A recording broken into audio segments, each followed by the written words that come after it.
Hello friends, good morning. स्वागत करता हूं एक बार फिर से आपके अपने चैनल VIIC में। और मैं अमित कुमार सोनी सभी व्यूअर्स का एक बार फिर से लेटेस्ट अपडेट और नई जानकारी के साथ चैनल पर हार्दिक हार्दिक अभिनंदन करता हूं, स्वागत करता हूं। दोस्तों, सब्सक्राइब जरूर करते चलें। जिन्होंने अभी तक सब्सक्राइब नहीं किया है, बेल आइकॉन पर प्रेस भी करें, शेयर भी कर दिया करें वीडियो को अपने ग्रुप्स में, अपने फ्रेंड्स में, और पसंद आता है तो लाइक करें। दोस्तों, इसके पहले के वीडियो में मध्य प्रदेश शासन के एक महत्वपूर्ण आदेश के बारे में मैंने आप लोगों को बताया था, जिसमें मध्य प्रदेश के मुख्यमंत्री श्री शिवराज सिंह चौहान ने जो घोषणा क्रमांक 0210 है, उसके आधार पर कहा गया था कि जो तृतीय और चतुर्थ श्रेणी के कर्मचारी हैं, अब वो 10वीं और 12वीं की मेरिट लिस्ट के आधार पर ही भर्ती किए जाएंगे।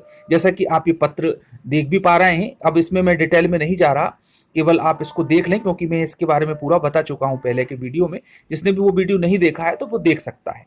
तो दोस्तों, बात यह है कि जो मेरिट लिस्ट रहेगी 10वीं और 12वीं की, उसके मार्क्स के आधार पर ही भर्ती की जाएगी सभी विभागों में थर्ड एंड फोर्थ ग्रेड के कर्मचारियों की। अब दोस्तों, इसका क्या प्रभाव पड़ने वाला है मध्य प्रदेश के बेरोजगार युवाओं पर?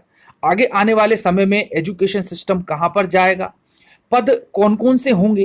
क्या शिक्षक भर्ती से संबंधित पद इसमें आ पाएंगे? वर्ग 3 का एग्जाम भी इसके अंतर्गत आता है या नहीं आता है? इन सब के बारे में हम आज चर्चा करेंगे। तो दोस्तों, ये लेटर तो आप देख ही पा रहे हैं कि मुख्यमंत्री की घोषणा के आधार पर है, और इसका क्रियान्वयन भी स्टार्ट कर दिया गया है सभी विभागों के द्वारा। सभी के द्वारा लिस्ट बनाई जा रही है तृतीय श्रेणी और कर्मचारियों के पद नाम की, और उनका विवरण भेजा जाएगा, और उसके बाद में उसके हिसाब से फिर मेरिट लिस्ट के आधार पर भर्ती की जाएगी। तो दोस्तों, इसी के संबंध में जो न्यूज़पेपर की कटिंग है उसके आधार पर हम बात करेंगे और फिर विश्लेषण करने का प्रयास करेंगे। सबसे पहले देख लेते हैं हम कि पूरी न्यूज़ क्या आई है प्रिंट मीडिया के माध्यम से।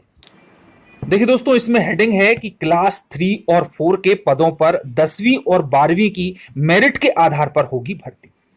अब दोस्तों, पूरी न्यूज़ के अंदर यदि हम चलें तो देखते हैं, फिर हम इसका विश्लेषण भी करेंगे कि बढ़ती बेरोजगारी के बीच राज्य सरकार ने सरकारी नौकरी में भर्तियों के मामले में एक बड़ा बदलाव किया है। प्रदेश में क्लास 3 और क्लास 4 के पदों पर अब परीक्षाओं के जरिए नहीं, बल्कि 10वीं व 12वीं के मेरिट के आधार पर भर्ती की जाएगी। तो दोस्तों, यहां पर मध्य प्रदेश फिर से बैकफुट पर जाता हुआ प्रतीत हो रहा है। सामान्य प्रशासन विभाग ने इस बारे में आदेश जारी कर दिए हैं।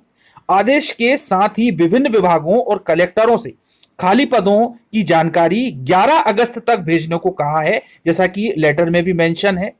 गौरतलब है कि अभी तक प्रोफेशनल एग्जामिनेशन बोर्ड यानी कि पीईबी अलग अलग विभागों में इस तरह के पदों के लिए परीक्षा आयोजित करता था। इसी साल जनवरी में बोर्ड ने ग्रुप 2 के विभिन्न पदों के लिए परीक्षा ली थी, जिसका रिजल्ट उन्होंने अभी तक घोषित नहीं किया है ना। इसमें 70,000 से ज्यादा युवा बेरोजगार जो थे वो शामिल हुए थे, और हर साल 10 लाख से ज्यादा स्टूडेंट देते हैं 10वीं और 12वीं की परीक्षा। शैक्षणिक मामलों के जानकार रमाकांत पांडे जी कहते हैं कि प्रदेश में हर साल 10वीं 12वीं की परीक्षा में रेगुलर और प्राइवेट स्टूडेंट के तौर पर 10 लाख से ज्यादा स्टूडेंट्स शामिल किए जाते हैं। तो दोस्तों, ये अनियमितता इसमें आगे आने वाले समय में आएगी कि पुराने रिजल्ट तो जारी किए नहीं और एग्जाम और बंद करने जा रहे हैं। अब मध्य प्रदेश 2007 में प्रोफेशनल एग्जामिनेशन बोर्ड एक्ट बना था, तो आइए जानते हैं थोड़ा इसके बारे में भी। इसमें है कि मध्य प्रदेश में 2007 में प्रोफेशनल एग्जामिनेशन बोर्ड एक्ट बना। यह बोर्ड विभिन्न विभागों में नॉन गजेटेड पदों के लिए परीक्षाएं, दोस्तों इस पर ध्यान देना कि यहां पर गजेटेड की बात नहीं की जा रही, यहां पर नॉन गजेटेड पदों की बात की जा रही है, उनके लिए यह परीक्षाएं आयोजित करता था। इससे पहले 1970 में व्यावसायिक परीक्षा मंडल द्वारा प्री मेडिकल टेस्ट और 1981 से प्री इंजीनियरिंग टेस्ट परीक्षाएं बोर्ड द्वारा ली जाती थी। तो दोस्तों, ये तो हुई प्रोफेशनल एग्जामिनेशन बोर्ड का जो एक्ट बना था उससे संबंधित बात, कि किस प्रकार से इस एक्ट को लागू किया गया था और कौन कौन सी परीक्षाएं इसके दायरे में आती थी। अब दोस्तों, जो वर्ग 3 और 4 के अंतर्गत जो कर्मचारी आएंगे वो कुछ कुछ किस श्रेणी में आ सकते हैं, किन विभागों से संबंधित हो सकते हैं, इसके बारे में यहां पर थोड़ी सी जानकारी है कि इस तरह के पद आएंगे इस दायरे में। तो दोस्तों, एक आइडिया लग जाएगा कि क्लर्क कैटेगरी में सहायक ग्रेड 3, कार्यालय सहायक, peon, data entry operator, assistant auditor, class 3 के पदों पर भर्ती के लिए सीपीसीटी यानी कि कंप्यूटर दक्षता परीक्षा पास होना भी जरूरी होगा। और इसके बाद में ही दोस्तों 10वीं और 12वीं की मेरिट लिस्ट के आधार पर सिलेक्शन किया जाएगा। अब इसके अंतर्गत जो विभाग आएंगे वो सभी विभाग आ जाएंगे। स्कूल शिक्षा विभाग भी इसके अंतर्गत आएगा, पुलिस विभाग भी इसके अंतर्गत आएगा, और जो भी मध्य प्रदेश शासन के सभी विभाग हैं, जैसा कि लेटर में लिखा हुआ है कि हर विभाग के तृतीय श्रेणी और चतुर्थ श्रेणी के कर्मचारियों के लिए यह मेरिट लिस्ट के आधार पर ही भर्ती की जाएगी। तो सभी विभागों के जो भी इससे संबंधित होंगे वो आएंगे।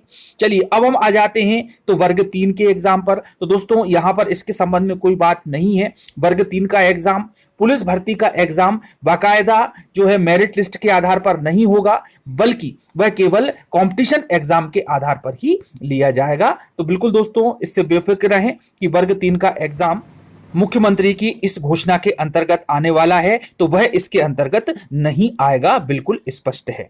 चलिए दोस्तों अब हम बात कर लेते हैं कि आखिर एजुकेशन सिस्टम मध्य प्रदेश का क्या कहता है। तो दोस्तों हम इनके इस आदेश को सिरे से ही नकारते हैं और इसका विरोध किया जाना चाहिए, क्योंकि सीबीएसई का रिजल्ट हम देख रहे हैं। कोरोना काल में लोगों ने नकल करके 100% तक लेकर के आए हैं। 100% रिजल्ट वाला व्यक्ति यदि इसमें मेरिट लिस्ट में आ जाएगा तो फिर जो इतने समय से तैयारी कर रहे हैं कंपटीशन एग्जाम्स में सिलेक्शन की और चाहते हैं कि हम सरकारी नौकरी में आए, तो उनके हितों के साथ में वाकई में एक बहुत बड़ा कुठाराघात होगा। इसी प्रकार से दोस्तों गवर्नमेंट का यह निर्णय बेरोजगारी को भी बढ़ावा देने वाला है। एजुकेशन सिस्टम को इसने बैकफुट पर फेंक दिया है। जहां पर हम काफी समय पहले थे वहीं पर वापस जाने का प्रयास गवर्नमेंट के द्वारा किया जा रहा है कि एक बार फिर से ये बैकफुट पर चला जाए, और जो व्यवस्था इतने समय में बदल करके सामने आई थी कि ईमानदारी से कंपटीशन निकालें और जो होशियार अभ्यर्थी हैं, जो काबिल अभ्यर्थी हैं, उन्हीं को नौकरी मिले, तो ये सब सपना एक सपना ही बन करके रह जाएगा। और दोस्तों एजुकेशन सिस्टम मध्य प्रदेश का पूरा बर्बाद होता हुआ दिखाई दे रहा है इस प्रकार की योजनाओं से, इस प्रकार की घोषणाओं से। मुख्यमंत्री जी घोषणाएं कर देते हैं और फिर गवर्नमेंट भी जो है, प्रशासन विभाग भी बिना सोचे समझे इनको लागू करने पर, इनके क्रियान्वयन पर जोर देने लग जाता है, जो कि बिल्कुल गलत है और हम इसका सिरे से विरोध करते हैं। तो दोस्तों ये एक जानकारी थी कि किस प्रकार से जो है कंडीशन होने वाली है आगे आने वाले समय में। निकृष्ट से निकृष्ट स्थिति में मध्य प्रदेश का एजुकेशन सिस्टम और आगे जो भी योजना है वह पूरी की पूरी फेल होती हुई दिखाई देती। अब दोस्तों यहाँ पर सभी लोगों को एकजुटता का परिचय देना होगा और इस प्रकार की व्यवस्था का पुरजोर विरोध करना होगा। तो दोस्तों इसी के साथ में हम अपनी बात को यहीं पर समाप्त करते हैं। मिलते अगले वीडियो में। धन्यवाद। जय हिंद, जय भारत।